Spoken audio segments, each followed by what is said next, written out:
বাংলাদেশ সেনাবাহিনীর সামনে এখন দুটো রাস্তা খোলা আছে। এক হচ্ছে নিজেরা মার্শাল ল জারি করা, আর না হলে পরে কূটনৈতিক সমস্যা সমাধানের মাধ্যমে শেখ হাসিনাকে তার জায়গায় পুনর্বহাল করা।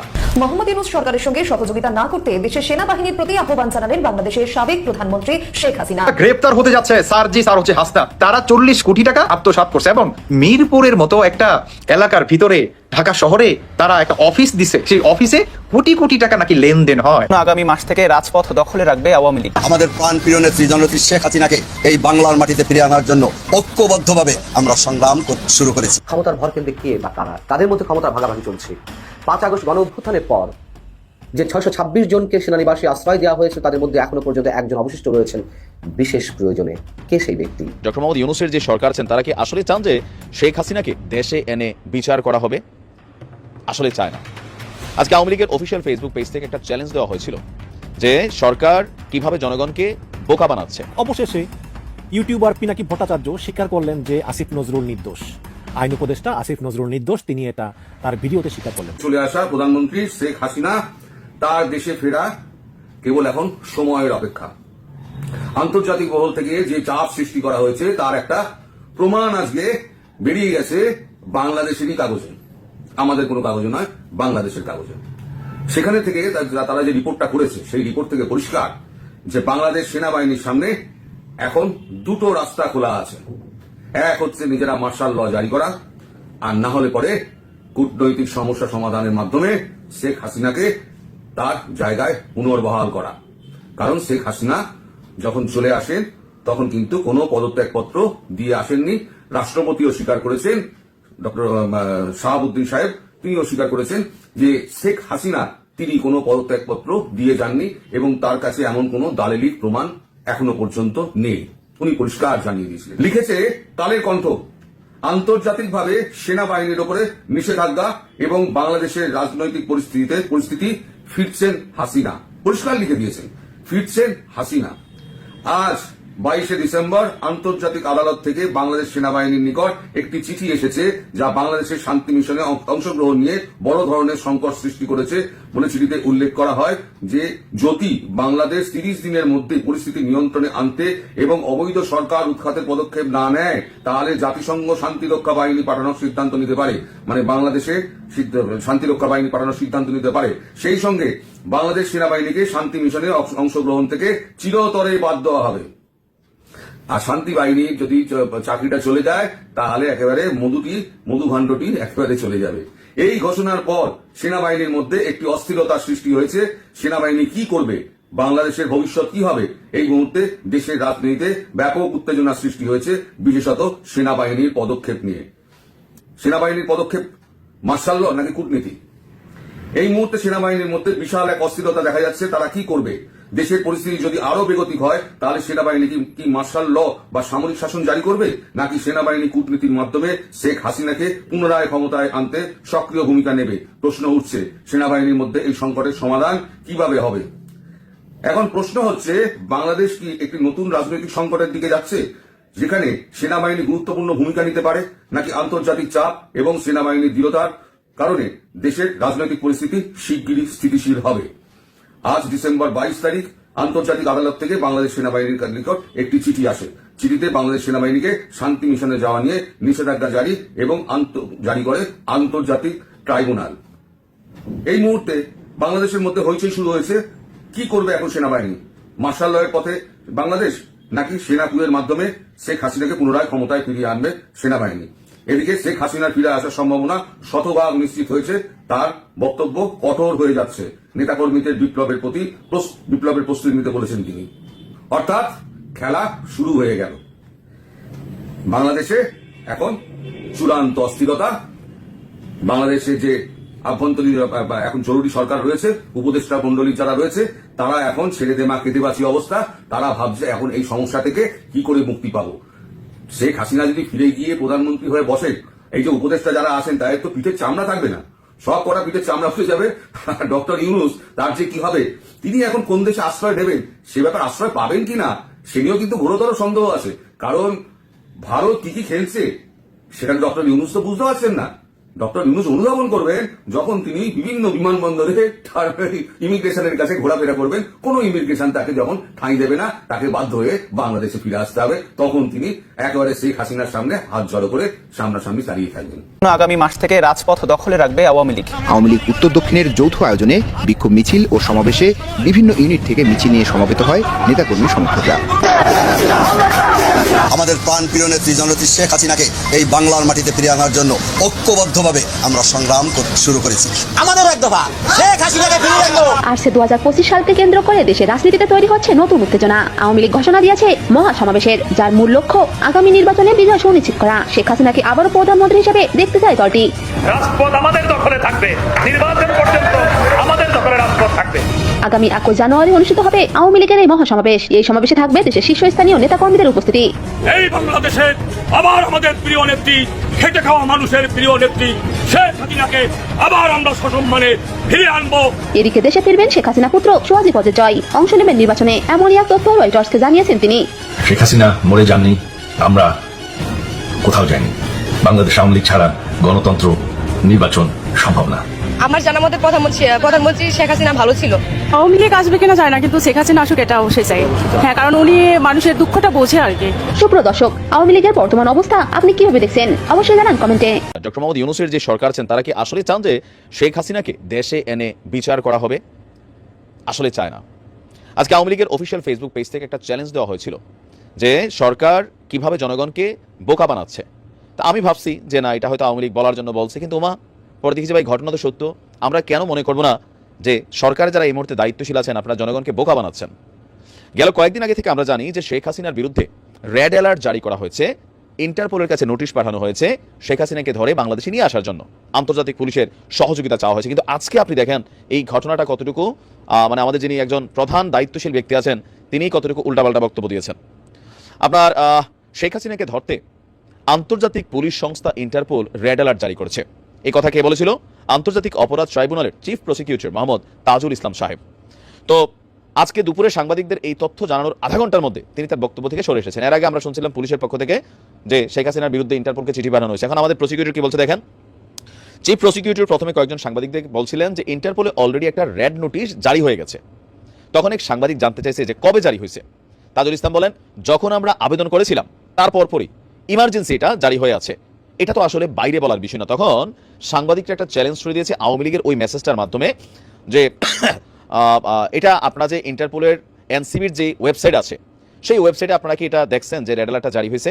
তো প্রসিকিউটর বলছেন যে formally national central bureau NCB তার মাধ্যমেই এটা অনেক আগে জারি হয়ে গেছে। এরপর ইন্টারপোলের এনসিপির ওয়েবসাইটে গিয়ে রেড অ্যালার্ট জারির তথ্যটা নিশ্চিত হতে চেয়েছিলেন আমাদের গণমাধ্যম কর্মীরা, কিন্তু ইন্টারপোল বা এনসিবির ওয়েবসাইটে এই সংক্রান্ত কোনো তথ্যই নেই। এর মধ্যে রেড অ্যালার্ট জারি নিয়ে আবার প্রেস ব্রিফিং করা বলছেন কে? Chief prosecutor. তো তিনি বলছেন যে গত 17 অক্টোবর আন্তর্জাতিক অপরাধ ট্রাইব্যুনালে প্রধান আসামি শেখ হাসিনার বিরুদ্ধে গ্রেপ্তারি পরোয়ানা জারি করেছিল পুলিশ। বাংলাদেশ পুলিশের একটি শাখা এনসিবি নামে তারা ইন্টারপোলের ব্যাপারে ইন্টারপোলের রেড নোটিশ জারি করা বা ইন্টারপোল রিলেটেড যত অ্যাক্টিভিটিজ আছে বাংলাদেশের পুলিশের পক্ষ থেকে সেটা মনিটর করেন, দেখভাল করেন এবং সেই ব্যাপারে তারা দায়িত্ব পালন করেন। গত 13 নভেম্বর আন্তর্জাতিক অপরাধ ট্রাইব্যুনালের চিফ প্রসিকিউটর অফিস থেকে আমরা ফরমালি ইন্টারপোলের রেড নোটিশ জারি করার জন্য এনসিবির যে স্বীকৃত ফর্ম আছে সেটা ফিল আপ করে একটা ফরওয়ার্ডিং লেটার সহ এনসিবিকে পাঠিয়েছি। বাকি ফর্মালিটিসটা করার দায়িত্ব হচ্ছে এনসিবির। সুতরাং ইন্টারপোলের রেড নোটিশটা ইন্টারপোল কর্তৃক জারি হয়েছে কিনা সেটা বলার দায়িত্ব হচ্ছে এনসিবির। এখন বাস্তবিক অর্থে আমাদের পুলিশের মহাপরিদর্শকের কার্যালয়, আমরা এই খবরটা ক্লিয়ারলি বলতে পারতেছি না যে এটা জারি হয়েছে কি না আপনার বা জারি হয় নাই। ইন্টারপোলের ওয়েবসাইটে এই রেড অ্যালার্ট জারির তথ্যটা অ্যাভেলেবেল আছে কিনা এটার আপডেট জানতে হলে পুলিশের সদর দপ্তরে যেতে হবে, ওইখান থেকে জানতে হবে। এখন আমরা দেখছি কি আওয়ামী লীগ চ্যালেঞ্জ দিয়েছে এই যে ইন্টারপোলের তথ্য নিয়ে সরকার কথা বলছে শেখ হাসিনার বিরুদ্ধে রেড অ্যালার্ট জারি হয়েছে, দেখাক এনসিবির কোথায় আছে এটা, মানে ইন্টারপোলের কোন ওয়েবসাইটে আছে? নাই। তো যদি নাই থাকে, আমরা এতদিন শুনলাম তাকে ধরার জন্য আন্তর্জাতিকভাবে এটা একটা হচ্ছে, গণমাধ্যমে নিউজও আসলো ভারতকে ইন্টারপোলের মাধ্যমে শেখ হাসিনাকে ফেরত দিবেন কিনা। তো যতটুকু আমরা বুঝতে পারতেছি পররাষ্ট্র দপ্তর থেকে কয়েকদিন আগে বলা হলো যে এখনো সরকারের পক্ষ থেকে শেখ হাসিনাকে কি ভারতের কাছে ফেরত চাইবে নাকি চাইবে না এই বিষয়টাই কোনো আলোচনা নাই। তারা কি ভয় পাচ্ছেন? তবে রাজনৈতিক বিশ্লেষকরা বলছেন যে ভাই তিনি যেইখানে আছেন ওইখানে ওনারা থাকতে দেন। শেখ হাসিনা বাংলাদেশে পা দিলে যে দৃশ্যপট ঘটবে, দুইটা দৃশ্যপট ঘটতে পারে। এক হচ্ছে যখন বেগম খালেদা জিয়াকে গ্রেপ্তার করা হয়েছিল তখন সবাই ভাবছিল যে বিএনপি একদম মাঠা উলাই ফেলবে, কিন্তু ওই দিন একটা কাকপক্ষীয় আওয়াজ করে নাই, সবাই খুব আশ্চর্য হয়েছে। তো শেখ হাসিনা বাংলাদেশে আসলে এরকম দুইটার একটা ঘটবে। এক হচ্ছে পুরো বাংলাদেশে বর্তমান যে সরকার আছে সেই সরকার 24 ঘন্টার মধ্যে পড়ে যেতে পারে, প্রশাসনের মধ্যে আওয়ামী পন্থী যারা আছেন তারা অ্যাক্টিভ হতে পারেন, পুরো দেশে একটা ওলটপালট পরিস্থিতি তৈরি হতে পারে, বৈষম্য বিরোধীদের অবস্থান তো খারাপ হবেই, সংঘর্ষ হবে, শত শত মানুষ মারা যাবে। এটা হচ্ছে একটা দৃশ্যপট। আরেকটা দৃশ্যপট হচ্ছে কিছুই হবে না, শেখ হাসিনা আসবেন, এয়ারপোর্ট থেকে তাকে গ্রেপ্তার করা হবে, তারপর তাকে নিয়ে জেলে ঢুকাই দেওয়া হবে, আর্মি মাঠে আছে, বিজিবি নামবে, পুলিশ আছে, তারা মাঠ কন্ট্রোল করবে। বাট পারসেপশন বলছে প্রথম অংশটাই বেশি হওয়ার মানে আশঙ্কা, যে দেশে একটা রায়ট ক্রিয়েট হবে।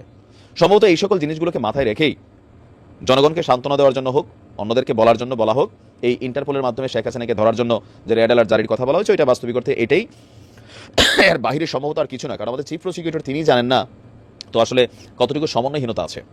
আপনার কি মনে হয় যে বর্তমান ইউনূস সরকার তিনি চাইবেন যে তার শাসনামলে শেখ হাসিনা বাংলাদেশে আসুক, তিনি শেখ হাসিনার হাতে হাত করা পড়াবেন অথবা তাকে গ্রেপ্তার করার মতন এত বড় দুঃসাহস দেখাবেন?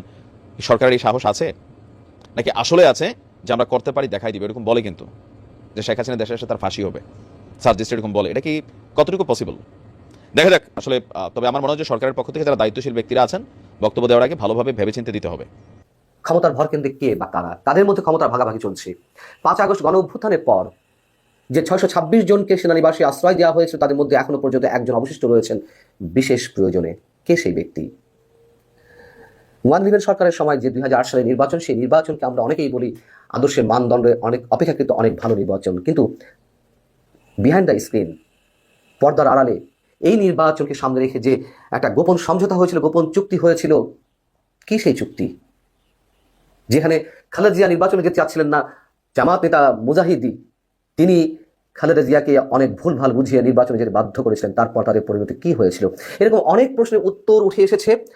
আমি অন্তত মনে করি এই সময়ের একজন সৎ সাহসী এবং অনুসন্ধানী সাংবাদিক মতিউর রহমান চৌধুরী মানব জীবন পত্রিকার প্রধান সম্পাদক, তার একটা লেখাতে, এবং এই লেখাটি শেষ পর্যন্ত কেউ না পড়া পর্যন্ত অনেকে বলতে পারেন যে তিনি পার্শিয়ালি লিখেছেন, নিশ্চয়ই না।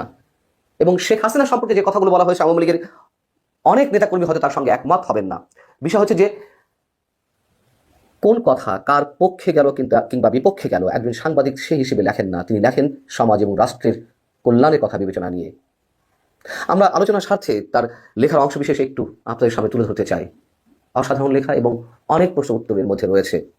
তিনি এখানে লিখছেন যে 11 নায়কদের সঙ্গে সমঝোতা করে 2008 সালে নির্বাচনে জয়ী হন শেখ হাসিনা। খালেদা জিয়া কেন্দ্রিক না হলে হয়তো ইতিহাস অন্যরকম হতো, কিন্তু খালেদা জিয়া কোনো অবস্থাতেই ক্ষমতার সঙ্গে আপোষ করতে রাজি হননি। শেখ হাসিনা ছিলেন এখানে সুযোগ সন্ধানী। একদিকে ভারত, অন্যদিকে জরুরি জামানার শাসকদের সঙ্গে আপোষে যান বিনা শর্তে। কি সেই শর্ত ছিল? প্রধান বিরোধী দল বিএনপি যাতে চ্যালেঞ্জ ছুটতে না পারে সেজন্য আগাগোড়াই শেখ হাসিনা সবসময় কর্তৃত্ববাদী মনোভাব প্রকাশ করেছেন তার শাসনামলে। ক্ষমতার কাছে তিনি নিজেকে আপোষহীন করে তোলেন, বিসর্জন দেন নীতি নৈতিকতার, বিচার ব্যবস্থাকে নিয়ে যান হাতের মুঠোয়। একদিন যে ক্ষমতা ছাড়তে হবে এই বিষয়টি তার অভিধানে ছিল না। কাছের পিছনে যে অন্য ইতিহাস লুকিয়ে থাকতে পারে সেটিও তিনি বেমালুম ভুলে যাওয়ার চেষ্টা করছিলেন। প্রতিশোধের আগুন জ্বলছিল তার ভিতরে, যে করেই হোক বাবার হত্যার বিচার করতে হবে। এই জন্য তিনি নিজের দলকে বলি দেন। এই যে নিজের দলকে বলি দেন, এই কথাটিকে কেউ আমরা অস্বীকার করতে পারবো? আওয়ামী লীগের নেতাকর্মীদের অসংখ্য যারা রয়েছেন তৃণমূল থেকে কেন্দ্রীয় পর্যায়ে, তারাও কেউ অস্বীকার করতে পারবেন? নিশ্চয় না। 5 আগস্ট শেখ হাসিনা পালিয়ে যাওয়ার সময় এরকম অসংখ্য নেতাকর্মী আমার সামনে আলাপচারিতায় বলেছেন কি করলেন এটা শেখ হাসিনা। তিনি যদি নিজে জেলেও যেতেন, সব ধরনের ঝুঁকি বিবেচনায় নেওয়ার পরও তিনি যদি দেশে থেকে যেতেন, অন্তত দলকে বাঁচাতে পারতেন, দলের লাখো কোটি নেতাকর্মীদের সাহসের জায়গাটা তিনি অন্তত ধরে রাখতে পারতেন। এভাবে সবাই মিলে পালিয়ে বেড়াতেন না। মতিউর রহমান চৌধুরী এখানে বলছেন যে শেখ হাসিনা তার শাসনামলের সময় একটা বিশেষ বাহিনী গড়ে তোলে যারা যুদ্ধ করছিল ছায়ার সঙ্গে, পরিবার ছিল তার মুখ্য। অস্বীকার করতে পারবো কেউ এই কথাগুলো? আমরা চারদিকে মানুষ খুন হচ্ছে পরিকল্পিতভাবে, কিন্তু ভাব দেখাতেন যে তিনি কিছুই জানতেন না। তার অভিনয় ছিল নিখুঁত, নীরব সাক্ষী ছিল জনগণ। দেশ থেকে যে অগাধে অঢেল টাকা পয়সা পাচার হয়ে যাচ্ছে সেগুলো তিনি দেখেও না দেখার ভান করতেন। সবকিছু বাদ দিয়ে একটা এক্সাম্পল যদি এখানে তুলে ধরি, পুলিশের সাবেক প্রধান বেনজির আহমেদ যেভাবে মানুষ গুম খুনের সঙ্গে জড়িত ছিলেন, র্যাবের মহাপরিচালক থাকা অবস্থাতেই যে পরিমাণ দুর্নীতিতে নিমজ্জিত হয়ে পড়েছিলেন, এগুলোকে শেখ হাসিনা জানতেন না? তার কনসেন্ট ছাড়া তাকে কি একের পর এক পুলিশের সর্বোচ্চ পদ পর্যন্ত তাকে প্রমোশন দিয়ে আসা হচ্ছিল? খুব সহজ প্রশ্ন এবং উত্তরটাও খুব মেলানো কঠিন কিছু নয়। বিএনপিকে এক ধরনের ঘোরের মধ্যে রেখে 2008 সালে নির্বাচনে কিভাবে গোপন চুক্তি করা হয়েছিল, কাদের সঙ্গে গোপন চুক্তি করা হয়েছিল, তাও এই লেখায় ফুটে উঠেছে। এবং একজন সামরিক গোয়েন্দা কর্মকর্তা রেফারেন্স দিয়ে তিনি বলছেন বিএনপির ব্যর্থতার সুযোগে পর্দার আড়ালে শক্তির সঙ্গে সমঝোতায় যান শেখ হাসিনা। আর এই সমঝোতা করেন বিদেশে বসেই, সই করেন আসন ভাগাভাগির এক অলিখিত চুক্তিতে। 2008 নির্বাচনের নেপথ্যের কারিগররা নিজেদের বাঁচানোর জন্য তৃতীয় পক্ষের দুটিয়ারিতে রাজি হন এবং খালেদা জিয়া জানতে পেরে বিষয়গুলো তিনি নির্বাচন থেকে সরে দাঁড়াতে চাচ্ছিলেন, কিন্তু জামায়াতের তৎকালীন সেক্রেটারি আলী হাসান মোহাম্মদ মুজাহিদ তিনি খালেদা জিয়াকে বোঝালেন যে আমরা তো নির্বাচনে জয়ী হতে যাচ্ছি, কেন নির্বাচনে আমরা যাব না। এবং একটা পর্যায়ে খালেদা জিয়া নির্বাচনে যে রাজি হন, তার মাসুল তাদের প্রত্যেককে দিতে হয়েছে, সে কথা এখানে উঠে এসেছে। সেনাদের পাতানোর ছকে পা দিয়েছিলেন মুজাহিদ এবং তারপরে যা হওয়ার তা ইতিহাস হয়ে আছে, সে কথাটাই এখানে উঠে এসেছে। যুগে যুগে জামাত নেতারা এভাবেই নিজেদের সর্বনাশ ডেকে এনেছেন। খালেদা জিয়া একবার ক্ষমতার স্বাদ দিয়েছিলেন জামাতকে। হাসিনা বিশ্বাস করতেন ভারত আছে তাই দুনিয়ায় আর কাউকে পরোয়া করতে হবে না, অথচ পশ্চিমা শক্তি তার শাসন ক্ষমতার শুরুতে সমর্থন জুগিয়েছিল। ভারতও তাকে এমন ধারণা দিচ্ছিল যে তার কাছ থেকে কেউ ক্ষমতা ছিনিয়ে নিতে পারবে না। তবে ভারত এই পরামর্শ দিয়েছিল যে কোনো অবস্থাতেই যেন প্রকাশ্য না আসে কর্তৃত্ববাদী চরিত্র এবং একদলীয় শাসন প্রতিষ্ঠা করা যাবে না। তথাকথিত গণতন্ত্রের লেবাস গায়ে জড়িয়ে ধরে থাকতে হবে। হাসিনা তখন বাকশাল না করে অন্য কায়দায় ক্ষমতা দীর্ঘস্থায়ী করতে উদ্যোগী হন। খালেদাকে জেলে নেন এক সাজানো মামলায় এবং লন্ডনে কিভাবে সরকারি গোয়েন্দা কর্মকর্তারা তাকে পর্যায়ক্রমে নজরদারিতে রেখে আসছিলেন সে কথা এখানে তুলে আনা হয়েছে। এখানে আরো স্পর্শকাতর যে বিষয়টি উঠে এসেছে, বিরোধী রাজনৈতিক শক্তিকে দমন করতে গিয়ে একটি উগ্র ধর্মীয় শক্তির উত্থানকে সম্ভাব্য করে তোলেন। আমরা তো দেখেছি জঙ্গি নাটকের অনেক বিষয় এবং যেগুলো এখন প্রকাশ্যে আসছে, কিভাবে কল্যাণপুরে জঙ্গি নাটক সহ বিভিন্ন জায়গায় জঙ্গি নাটক সাজানো হয়েছিল মানুষের দৃষ্টিকে অন্য জায়গায় সরিয়ে রাখতে এবং সেটিকে পুঁজি করে বিএনপি জামায়াতের নেতাদেরকে কিভাবে তাদের উপর স্টিমদার রোলার চালানোর জন্য সব ধরনের পথ অবলম্বন করা হয়েছিল। এবং এগুলো দেখে পশ্চিমা শক্তি বলল, হাই হাই, এটা তো আমরা দেখছি আফগানিস্তানি হাওয়া, জঙ্গিবাদ তো মাথাচাড়া দিয়ে উঠছে, তার জন্য অবশ্যই আওয়ামী লীগের প্রয়োজন।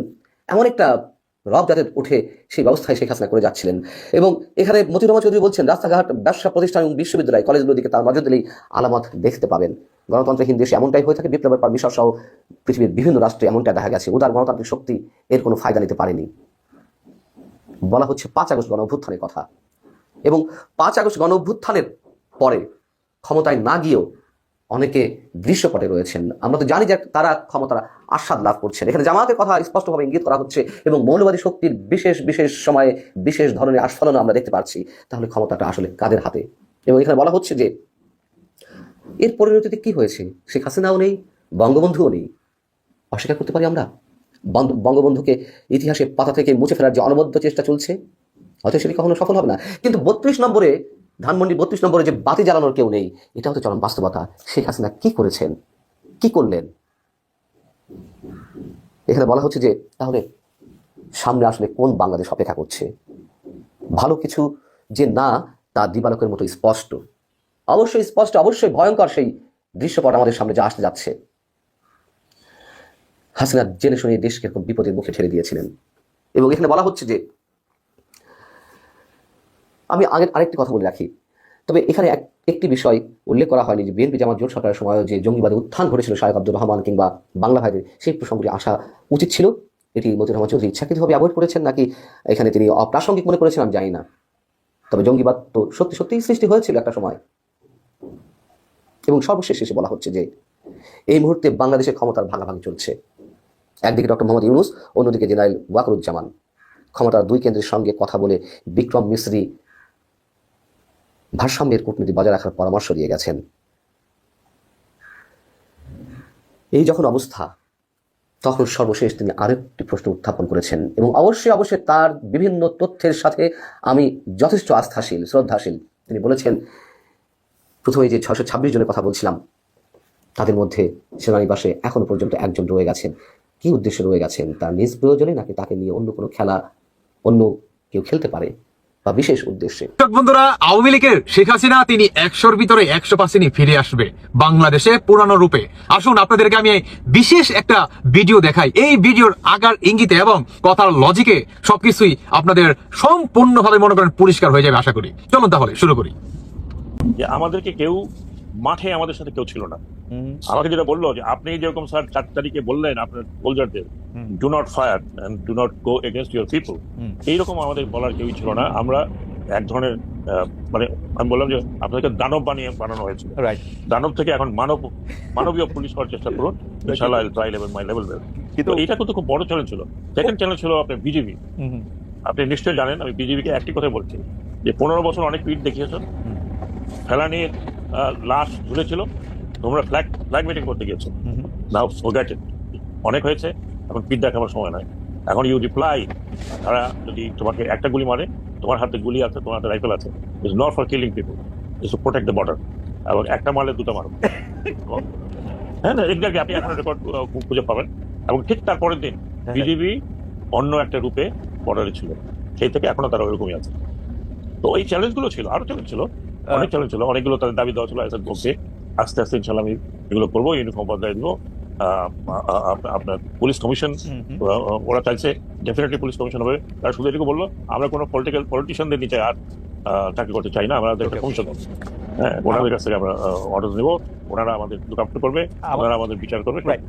আমি এই পর্যায়ে আমার শেষ প্রশ্ন, তারপর আমি মাসুদ কামাল ভাইকে চলে যাবো। আপনি যদি একটু সংক্ষেপে এটা বলেন যে সব সরকারের উপদেষ্টা হওয়ার পরপরই আপনি আওয়ামী লীগের দীর্ঘ ঐতিহ্যের প্রশ্ন করে তাদের দল গুছানোর পরামর্শ দিয়েছিলেন, কিন্তু এখন তো স্পষ্ট আপনার সরকার সেই সুযোগ আর দিতে চায় না। আপনি কি আপনার মতেই আছেন নাকি আপনি না? ওই সময় তো আমি এই কথাটা বলছি, তো এটা অ্যাডভান্স বলেছি, তারপরে কিন্তু অনেক একই কথা বলেছে। আমি যা বলেছি সেটা কিন্তু খণ্ডিত আকারে এসেছে। ওকে, আমি পুরো জিনিসটাই আসে, আমি বলেছিলাম যে যারা অন্যায় করেছে তাদের তো বিচার হবে, তারা এই বিদেশে বসে না করে আপনারা আসুন, ইউ ফেস ইউর পিপল, হ্যাঁ, লোকজনকে আপনার ফেস করুন, দেন ইউ সি যে আপনারা কতখানি পপুলার। ওকে, আর যারা অন্যায় করেনি, যারা কোনো অন্যায়ের মধ্যে ছিল না, যারা অত ডেডিকেটেড ছিল, তারা যদি মাঠে থাকে তাহলে তো কোনো অসুবিধা নেই। কিন্তু যারা অন্যায় করেছে, everybody must account for their sins. এটা আমি কেন বলেছিলাম সেটা আপনাকে বলি। জি, 15 বছরে আমি যাদের সাথে ছিলাম, পুলিশ বলেন, অ্যাডমিনিস্ট্রেশন বলেন, 15 বছরে everybody was there man. Okay, everyone. এখন আমার সেই কথাটা অনেক লম্বা কথা ছিল, সেই কথাটা আমি কি বলবো, আপনি তো মিডিয়াতে আছেন, আমার বলার দরকার নেই, বেশি বলার দরকার নেই। আপনি এর আগেও আমার কথা শুনেছেন ডেফিনেটলি, বিভিন্ন মিডিয়াতে। আমার মনোভাব আপনারা জানেন খুব ভালোভাবে। আমি যদি এই পার্টির প্রতি কোনো বিশেষ কিছু থাকতো, এই ব্যাপারে আমার কোনো সন্দেহ নাই, বা বাংলাদেশের মানুষজন হয়তো এই সন্দেহটা করে না যে আপনি আওয়ামী লীগের কোনো পারপাস সার্ভ করতেছেন। তবে কেউ তারা কিছু বলার, তারা তো কেউ নানা ধরনের কথা বলতেই পারে, কিন্তু আমি মনে করি আপনার কাছে কি মনে হয় যে প্রফেসর ইউনূস সাহেব আপনার মন্ত্রণালয়টা বদলে দিলেন কোন একটা মেসেজ দেওয়ার জন্য, আপনার এই কথা বলার জন্য নাকি এটার সাথে এটার কোনো সম্পর্ক নাই?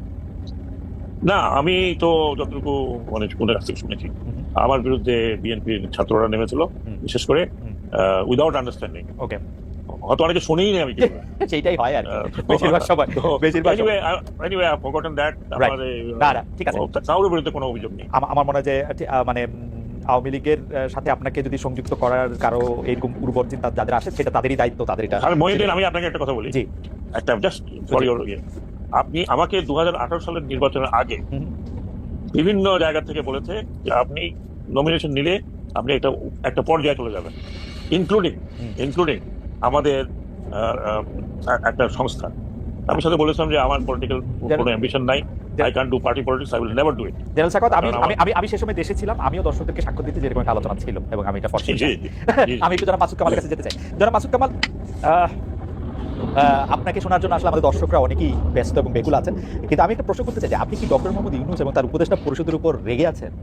মানে প্রশ্নটা এই কারণে করছি যে আপনি প্রায় শুরু থেকেই প্রতিটা পদক্ষেপের পরের ফলের দিকে আপনি খুবই কঠোর সমালোচনা করছেন, তাই করছেন যেইটা আসলে দায় তাদের দেয়ার থেকে আগের সরকারের বা বর্তমানে যে চলটা চলে আসছে গত 30, 35, 50 বছরে, তার জন্য দায়ী করা যায়। আপনি আসলে রেগে আছেন কিনা, খুব ক্ষুব্ধ আছেন কিনা এই সরকারের উপর, ডক্টর ইউনূস সরকারের উপর স্পেশালি? আচ্ছা, ধরেন আমি একটা আপনাকে এক্সাম্পল দিয়ে বলছি। সরি, ধরেন আমার ছেলে স্কুলে যান, সেই স্কুলের রেজাল্টটা একটু খারাপ করলো, অঙ্কে মনে করেন সে 100-র মধ্যে 35 পেল অথবা 40 পেল, আরো অনেকের ছেলে কিন্তু এর চেয়েও কম পেয়েছে। আমি কার উপর বেশি রাখবো? আমার ছেলের উপরে। যাকে আমি বেশি ভালোবাসি, যার উপর আমার বেশি প্রত্যাশা, তার উপর কি আমি ক্ষুব্ধ হবো না? হবো তো। আমি আমার সন্তানকে আরো 50 বছর পরে কি করবে, 20 বছর পরে কি করবে, আমি তো সেটা নিয়ে চিন্তিত। কাজে আমি কি বলবো না যে তোমাকে আমি ভালোবাসি, তোমার কাছে আমার এত প্রত্যাশা, তো তুমি কেন বাবা খারাপ করছো, এটা বলবো না? কিন্তু কামাল ভাই, আমি আপনাকে বটম লাইনটা বলি, আমি ডক্টর ইউনূস সরকারকে নিঃশর্তভাবে ভালোবাসি, প্রথম দিনও ভালোবাসি, আজকেও ভালোবাসি। কারণটা কেন? তাদের চেহারা খুব ভালো এই জন্য না, তাদেরকে আমি ভালোবাসি এই কারণে যে আমি মনে করি যে এত বছর পরে এই দেশের মানুষ একটা সুযোগ পেয়েছে যে নিজের মতো করে একটা দেশ গড়ার, নিজের মতো করে একটা নিয়ম তৈরি করা, যে নিয়ম থাকলে পরে আরেকজন স্বৈরাচারীর জন্ম এই দেশে হবে না। আমি এই প্রত্যাশার থেকে তাদেরকে ভালোবাসি। তো যখন আমি দেখবো যে তারা ভালো করছে না অথবা ভালোর দিকে যেতে পারছে না, হয়তো কোনো পরীক্ষা যখন হয়নি, হ্যাঁ হয়নি, আমি যখন দেখছি আমার ছেলেটা অঙ্ক প্র্যাকটিস না করে গেম খেলছে, তার উপর আমি ক্ষুব্ধ হবো না? হবো। তুমি তো আমাকে খারাপ করতেছো। তো সেই জায়গাটা সতর্ক করার চেষ্টা করেছি, আমি বলার চেষ্টা করেছি আপনারা যেভাবে যাচ্ছেন ভালো হচ্ছে না। আমি যেগুলো বলেছি আপনি মিলিয়ে নেন, সবগুলি সত্য হয়েছে, আমি বলেছি কিন্তু ওনাদেরকে, এবং আমি আজকেও বলবো কিছু কথা, আপনি মিলিয়ে নেন। যেমন আজকে আমি একটা কথা বললাম, যেমন আমি দ্রব্যমূল্য নিয়ে বলেছি, শুরু থেকে বলেছি এটা আপনাদের ভোগাবে এবং ভুগিয়েছে। তারা সেই পদক্ষেপগুলো নিয়েছে কখন? যখন নাকি তাদের পুরো জিনিসটা নিয়ে মানুষের মধ্যে হইতে শুরু হয়ে গেছে তখন। এবং আমি আজকে একটা কথা বলি আপনাকে, এই যে আমাদের সড়কগুলি আছে, বর্ষাকাল কিন্তু এখনো চলছে, সড়কগুলি কিন্তু ভাঙা। দেখেন আগের যে সড়ক ছিল, আগের সরকার কি করতো, এমন ভাবে সড়ক মেরামত করতো যাতে নাকি 1 বছরের একটু আগেই ভেঙে যায়। তারা এমন ভাবে মেরামত করতো, টাকা নিতে অনেক, চুরিচামারি করতো, কিন্তু অনেক চুরিচামারি হচ্ছে জায়গায়। তাদের মেরামত গুলি অল্প অল্প করতে, যাতে নাকি প্রতি বছরে রিপেয়ার করতে হয়, আর তাদের বিপুল লাভ হয়। এবং সড়কগুলি কিন্তু ভাঙবে। আমি এখন থেকে সতর্ক করছি, সড়কগুলো আপনারা ঠিক করেন।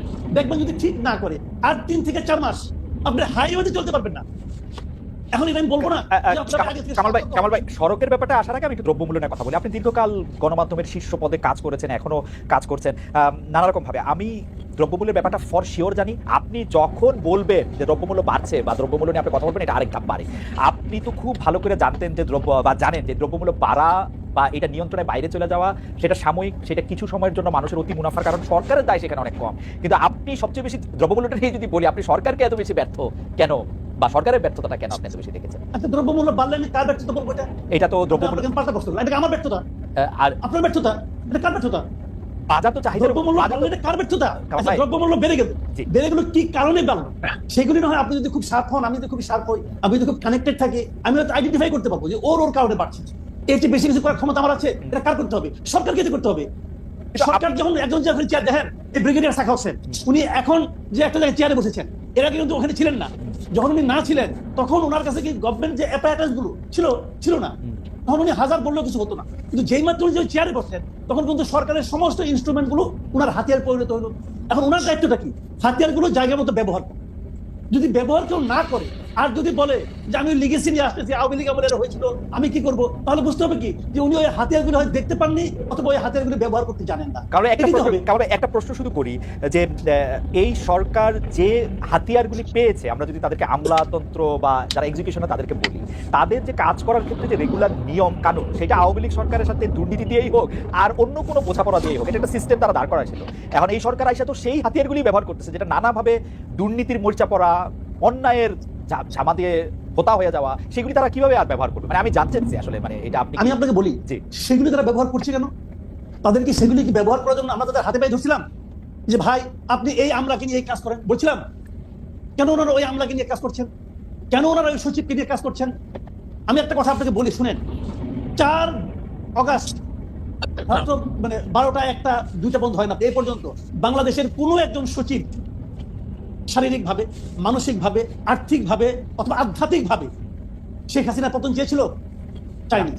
আচ্ছা, শুনে না দেখতে হবে না, আসলে লাইফে তো সবকিছু আসলে চাইলেও মনে করেন বলা যায় না, শুনলেনই তো। কিন্তু আকার ইঙ্গিত গুলা একটু খেয়াল করছেন তিনি কি বোঝাতে চাচ্ছিল এবং এইখানে সম্পূর্ণ কথাটা কি হয়েছে?